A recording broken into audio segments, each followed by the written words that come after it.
This is an ABP Life podcast. जय श्री राम।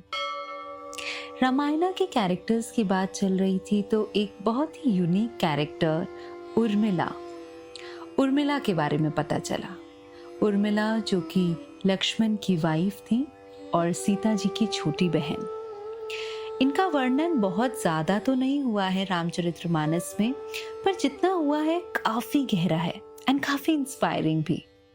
दो शब्द में बोलूं तो सुप्रीम सैक्रिफाइस कह सकते हैं। जैसे सीता राम के साथ पति धर्म निभाने वनवास साथ गई, उर्मिला भी लक्ष्मण के साथ जाना चाहती थी, पर लक्ष्मण ये नहीं चाहते थे क्योंकि उन्हें भैया राम की सेवा जो करनी थी। उस भाई प्रेम को देखते हुए उर्मिला ने ये सर्वोच्च बलिदान दिया और 14 साल सोने का प्रण लिया ताकि लक्ष्मण दिन रात जाग के प्रभु की सेवा करें। तो इस कैरेक्टर से अगर कोई इंस्पिरेशन मिलती है तो साफ मिलती है कि सैक्रिफाइस भी आपकी लाइफ में कितना इम्पोर्टेंट पार्ट है। ये सैक्रिफाइस हर किसी के बस की बात नहीं है, लेकिन अगर हम कुछ सैक्रिफाइस अगर अच्छे रीज़न के लिए किया जाए और हम उसको अचीव कर लें तो आई थिंक उससे ब्यूटीफुल और कुछ नहीं है, क्योंकि उसका जो रिज़ल्ट होता है, जो आउटपुट होता है, वो काफ़ी अच्छा होता है।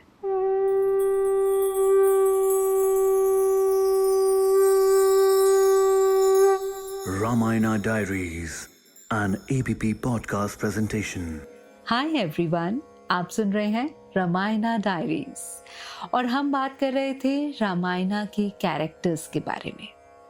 तो रामायणा में कहने को इतने कैरेक्टर्स हैं जितने कि आपके और हमारे बचपन से अभी तक के लाइफ में आए होंगे, पर ध्यान उन पे ही जाता है और सीख उन्हीं से ली जाती है जिनमें कुछ खास होता है, या फिर वो कैरेक्टर्स हमें इंस्पायर करते हैं, बी इट नेगेटिव और पॉजिटिव, लेकिन कुछ ना कुछ इंस्पिरेशन हमें उनसे मिलती है।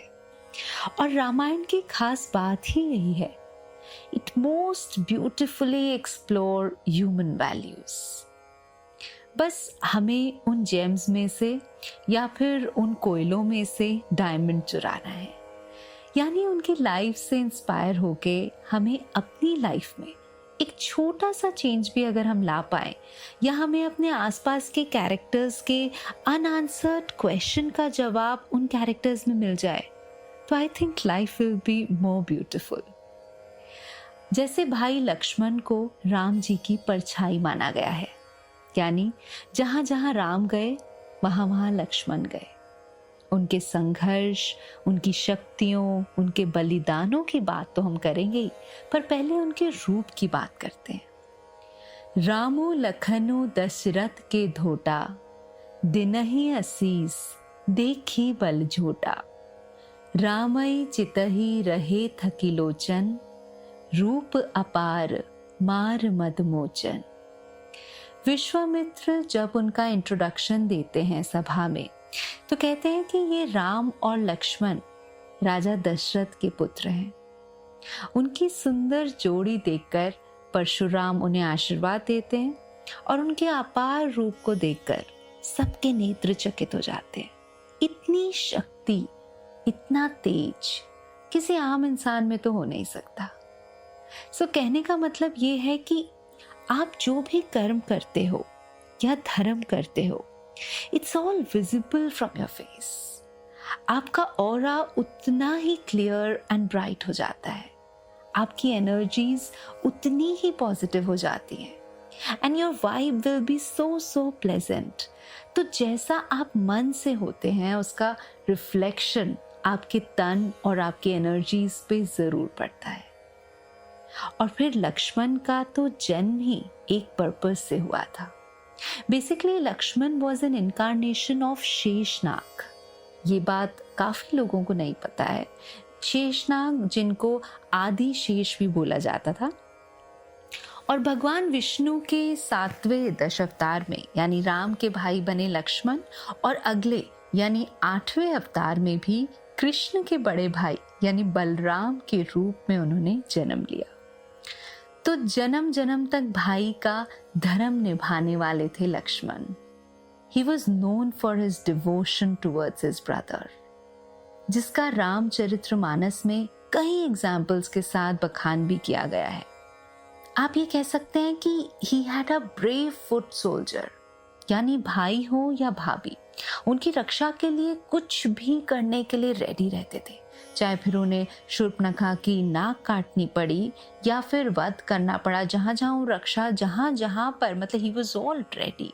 दिन रात उन्होंने सेवा करी और उनका यही मकसद था कि जब मैं 14 साल वनवास में जा रहा हूँ, it just not to accompany my brother, but उनकी रक्षा के लिए जा रहा हूँ।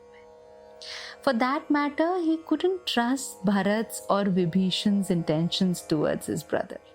आप सभी जानते हैं कि भरत का प्रभु श्री राम के लिए बहुत ही प्यार था, उनका स्नेह ही अलग था।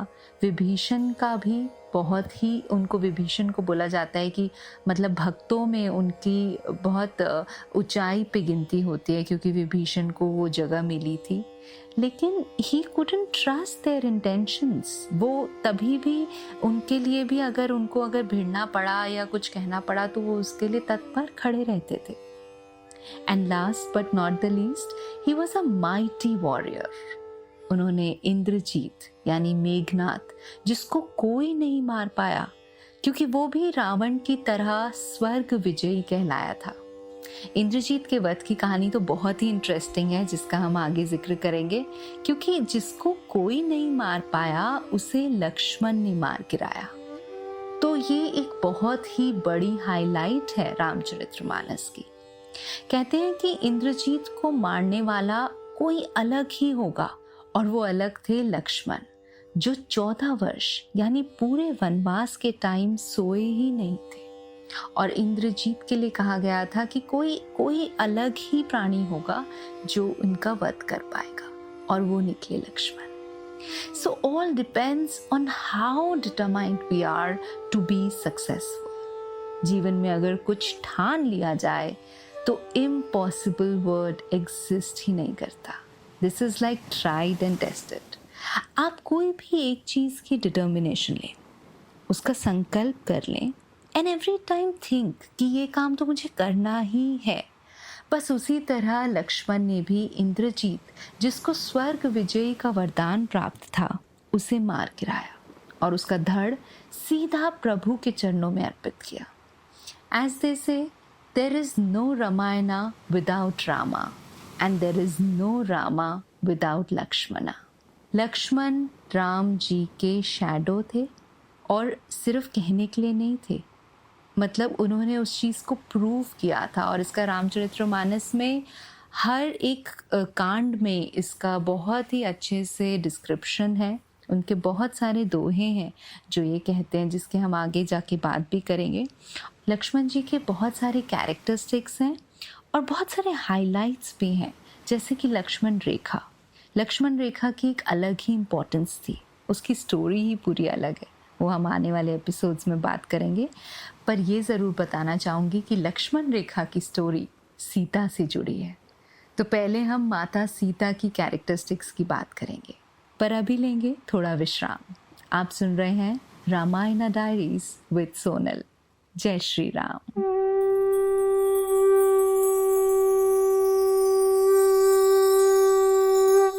Ramayana Diaries, an ABP podcast presentation.